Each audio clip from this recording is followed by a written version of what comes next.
Hello students, आज के इस वीडियो में हम लोग बात करेंगे combination of two cells. Means जैसे हम लोग ने कॉम्बिनेशन ऑफ द रेजिस्टेंसेस पढ़े हैं, उसी तरीके से कॉम्बिनेशन ऑफ द सेल्स हो गए तो उनका इक्विवेलेंट ईएमएफ क्या होगा और इक्विवेलेंट इंटरनल रेजिस्टेंस क्या होगा। जैसा कि फर्स्ट यहाँ पे आप देख सकते हैं series, in series combination let us suppose two cell of EMF epsilon 1 and epsilon 2 are connected in series। Means यहाँ पे आप देख सकते हैं सीरीज में means end to end connected होता है, उसको हम सीरीज बोलते हैं, राइट। अब फर्स्ट का इंटरनल रेजिस्टेंस एक का R1 है, दूसरे का R2 है। अब इन दोनों का सीरीज का रेजिस्टेंस जो है तो इक्विवेलेंट कितना होगा और इक्विवेलेंट ये दोनों मिलके कितना ईएमएफ इंड्यूस करेंगे या ईएमएफ दोनों मिलके कितना बनाएंगे या दोनों का इक्विवेलेंट कितना होगा। तो हमने इसी के इक्विवेलेंट एक सर्किट मान लिया है। यहाँ पे आप देख सकते हो दोनों सेल हटा के एक सेल लगा दिया, उसका ईएमएफ एप्सिलॉन इक्विवेलेंट बोल दिया और इंटरनल रेजिस्टेंस आर इक्विवेलेंट बोल दिया। अब ये टर्मिनल एंड पॉइंट्स ए और सी है, तो बीच में हमने एक बी मान रखा है, यहाँ पे आप देख सकते हो। अब टर्मिनल पोटेंशियल का हमें यहाँ पे इक्वेशन लिखना है, तो फर्स्ट सेल के cross terminal potential means B B V. अब इसमें हमने बेसिकली आप देख सकते हो क्या लिया है, डिस्चार्जिंग का केस हुआ है, मीन्स ये सेल डिस्चार्ज हो रहे हैं, करंट इन सेल से विड्रॉन हो रही है। अदरवाइज चार्जिंग होता तो उसमें प्लस आता है, ठीक है। तो यहाँ पे फर्स्ट का अगर वी ए बी लिखेंगे, terminal potential across the first cell के अक्रॉस टर्मिनल पोटेंशियल कितना होगा, मीन्स पॉइंट ए से और बी के बीच का पोटेंशियल डिफरेंस बेसिकली क्या होगा। तो वी ए देखो पॉजिटिव से कनेक्टेड है बैटरी का और वी बी निगेटिव से माइनस वी बी, इन दोनों का जो रिजल्टेंट होगा। तो अभी हमने इसके पहले वाले वीडियो में पढ़ा था कि terminal potential equal to charging के केस में क्या होता है, सॉरी डिस्चार्जिंग के केस में epsilon minus I into small R, ये इक्वेशन होता। तो ये हमारा टर्मिनल पोटेंशियल होता है उस सेल के क्रॉस का टर्मिनल पोटेंशियल, जो एक्चुअल आउटपुट होता है बेसिकली वो हो। तो इतना अवेलेबल होता है, इतना लॉस हो जाता है इंटरनल रेजिस्टेंस की वजह से पोटेंशियल का, इतना बचता है जो हमें आउटपुट में मिलता है। तो वही इक्वेशन यहाँ लिखेंगे एप्सिलॉन 1 माइनस आई आर 1। इसी तरीके से बी से सी के बीच में टर्मिनल पोटेंशियल लिखेंगे V B minus V C. V B again यहाँ पे देख सकते हो पॉजिटिव से कनेक्टेड है एंड वी सी किससे, निगेटिव से, V B minus V T. तो यहाँ पे आप देख सकते हो कितना है, एप्सिलॉन 2 माइनस R2। उसी तरीके से ये इक्वेशन को लिखेंगे जैसा कि इसको लिखा है हमने यहाँ पे, राइट। अब इसके बाद ए और सी के बीच मीन्स यहाँ से लेके यहाँ से दोनों सेल के क्रॉस जो टर्मिनल पोटेंशियल होगा वो क्या होगा, वो चीज़ अभी हमें लिखना है वी ए सी। तो V A minus V A C. अब इसमें प्लस वी बी कर दें और माइनस वी बी कर दें, माइनस वी भी कर सकते हैं तो कोई डिफरेंस नहीं आएगा क्योंकि एक कैंसिल हो जाएंगे। तो एक के इसके साथ माइनस किया, इसके साथ वी बी प्लस किया, तो V B minus V C हो गया, V A minus V B हो गया। अब V A minus V B की वैल्यू यहाँ पे अभी निकाला था, उसको एप्सिलॉन 1 माइनस आई आर 1 कर देंगे और plus epsilon 2 minus I R 2 कर देंगे। अब यहाँ से एप्सिलॉन 1 और एप्सिलॉन 2 को एक साथ लिखेंगे प्लस करके, माइनस आई कॉमन लेंगे, R1 प्लस R2 बचेगा, राइट। तो अब अगर हम इक्विवेलेंट सर्किट डायग्राम जो यहाँ पे हमने ड्रॉ किया था, अगर वहाँ से देखें, आप देख सकते हैं यहाँ से, तो यहाँ पे अगर आप देखें तो यहाँ से इक्विवेलेंट सर्किट वी ए सी लिखें, ए सी के क्रॉस कितना हो जाएगा, epsilon equivalent minus I R equivalent. तो इक्वेशन यहाँ पे हम लिख लिए हैं, आप देख सकते हैं। नाउ कंपेयर कर दें, ये इक्वेशन इक्विवेलेंट सर्किट डायग्राम से हमने लिखा है, ये हमारा फर्स्ट सर्किट डायग्राम से आया है।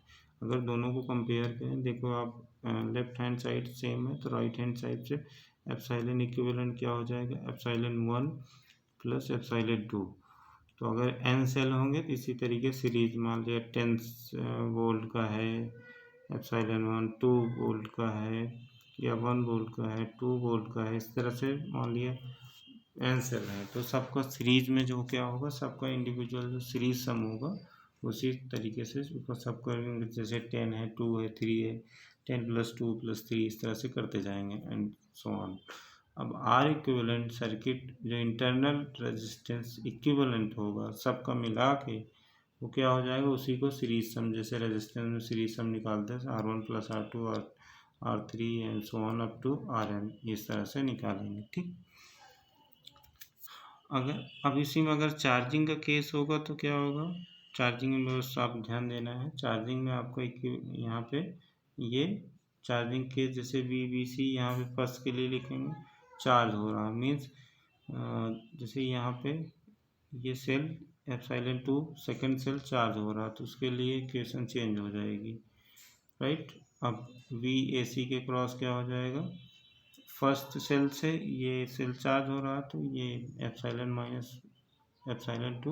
Minus I + R2, R equivalent तो वही आएगा बट एप्सिलॉन इक्विवेलेंट क्या हो जाएगा, कम हो जाएगा। जैसे ये वाला सेल फर्स्ट वाला इसको चार्ज कर रहा है सेकेंड वाले को, तभी ये हो जाएगा। इस चीज़ का ध्यान रखना अगर चार्जिंग का केस है तो, right. Okay, now parallel combination में बात करेंगे। पैरेलल थोड़ा से आपको ध्यान देना है समझने के लिए। पैरेलल कॉम्बिनेशन में एक सेल ऑफ EMF लिया हमने ε1, दूसरा ε2, इंटरनल रेजिस्टेंस हमने एक का यहाँ पे लिया R1, दूसरे का R2। अब पैरेलल में आपको पता है कि करंट अलग अलग फ्लो होती है, पोटेंशियल सेम रहता है, टर्मिनल पोटेंशियल सेम रहेगा। मीन्स यहाँ से VB और V1 एंड V2 के बीच में टर्मिनल पोटेंशियल सेम रहेगा। करंट डिफरेंट फ्लो हो रही है, I1 एंड I2 फ्लो हो रही है, चीज़ आपको यहाँ पे ध्यान देना है। ठीक है, तो अब करंट क्या हो जाएगा, I1 + I2 जो टोटल करंट आ रही AC में, यहाँ से I1 + I2। अब दोनों सेल का टर्मिनल पोटेंशियल लिखेंगे V, तो फर्स्ट सेल के लिखेंगे VB1 माइनस VB2।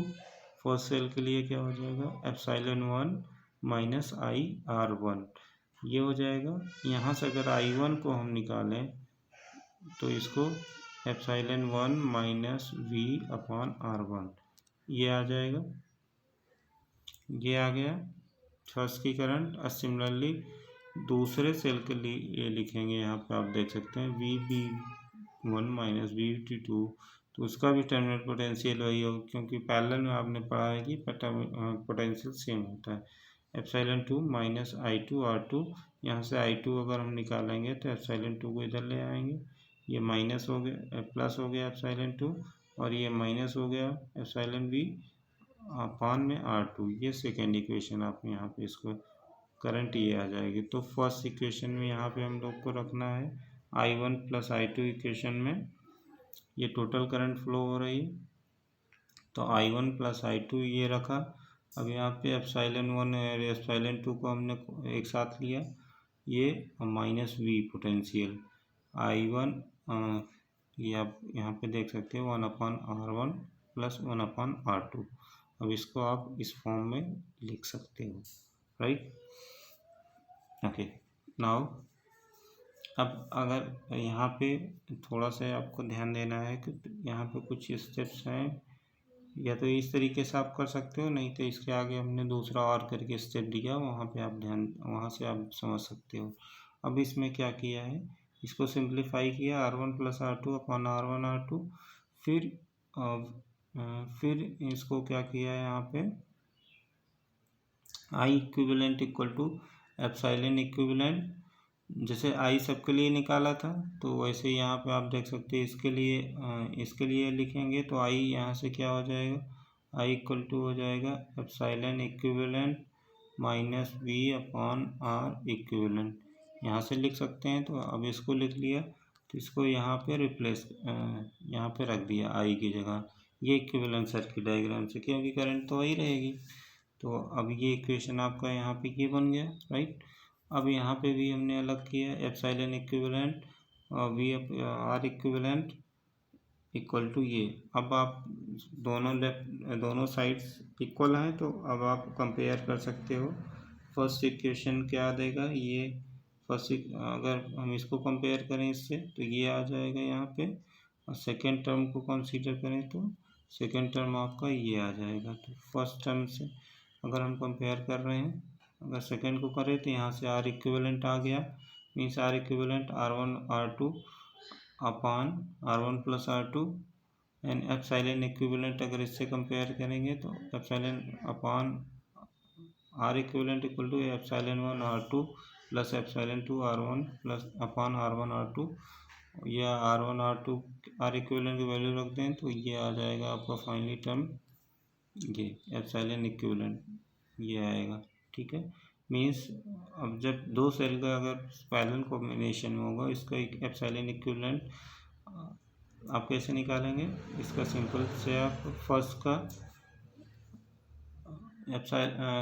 का EMF सेकेंड का रेजिस्टेंस इंटरनल प्लस सेकेंड का EMF फर्स्ट का internal resistance upon R1 plus R2 ये चीज़ का ध्यान देना है। ये एप्सिलॉन इक्विवेलेंट, राइट, ये एप्सिलॉन इक्विवेलेंट इस तरह से हम लोग इसको निकाल सकते हैं, राइट।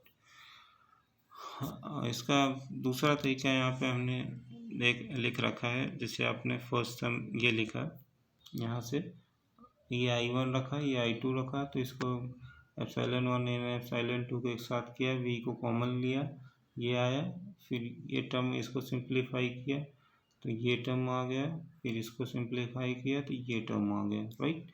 अब यहाँ पे क्या किया है, इस टर्म से थ्रू आउट डिवाइड कर दिया है, थ्रू आउट डिवाइड किया है। तो ये ऐसे कर सकते हैं, पहले इस टर्म को इधर ले आओ, I को उधर ले गए, ठीक है, फिर यहाँ पे आप देख सकते हैं इस टर्म को लेफ्ट हैंड साइड पे ले आया है, I को राइट हैंड साइड पे ले गया, माइनस हो गया। अब इस टर्म से थ्रू आउट डिवाइड कर दिया, जब इससे डिवाइड किया तो R1 R2 ये कैंसिल हो गए, डिनोमिनेटर R1 प्लस R2 आ गया। अब जो इक्विवेलेंट सर्किट डायग्राम के लिए टर्मिनल पोटेंशियल लिखेंगे epsilon equivalent I R equivalent. अब इससे कंपेयर कर दिया तो एप्सिलॉन इक्विवेलेंट ये आ गया और R इक्विवेलेंट ये आ गया। तो ये थोड़ा सा आसान है इससे पहले वाले तरीके से। अब पैरेलल रेजिस्टेंस में n सेल होंगे तो उनका इक्विवेलेंट कितना हो जाएगा, 1/R equivalent internal resistance 1/R2 1/R2 plus 1/R2 plus 1/R3 and so on, last term 1/RNth, ठीक है, इस तरह से। अब इसका EMF इक्विवेलेंट कैसे लिखेंगे ये थोड़ा से डिफरेंट है। अब इसमें ध्यान देना है, EMF equivalent upon R equivalent equal to epsilon 1 upon मतलब फर्स्ट का EMF अपॉन फर्स्ट का इंटरनल रेजिस्टेंस, सेकेंड का EMF अपॉन सेकेंड का इंटरनल रेजिस्टेंस, थर्ड का EMF अपॉन थर्ड का internal resistance, last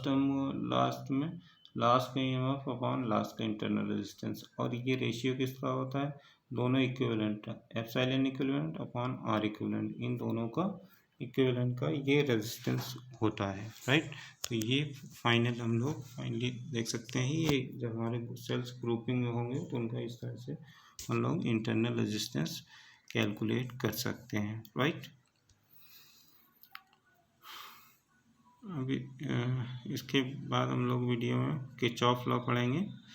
Kirchhoff law क्या होता है, देन आफ्टर किरचॉफ लॉ के बाद आएगा उनको